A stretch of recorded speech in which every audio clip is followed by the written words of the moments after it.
இந்த குற்ற பின்னணியில் உடந்தையாக இருந்த முன்னாள் மாவட்ட ஆட்சியர் யார் தெரியுமா?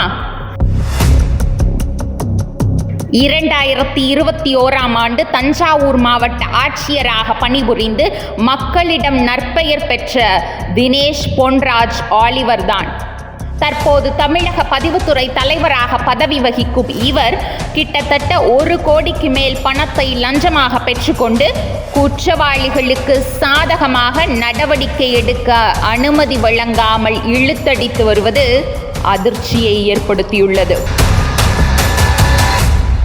லஞ்ச ஒழிப்புத்துறை அதிகாரிகள் விசாரணையில் போலி ஆவணங்கள் மூலம் பதிவு செய்யப்பட்ட அனைத்து பத்திரப்பதிவுகளின் சர்வே எண்களை பிளாக் செய்ததால் நிலங்களை வாங்கியவர்கள் அதை விற்கவோ பேங்கில் லோன் வாங்கவோ முடியாமல் அவதிப்பட்டு வருகின்றனர். இந்த மோசடியால் சுமார் 1000 குடும்பங்கள் பாதிக்கப்பட்டுள்ளது.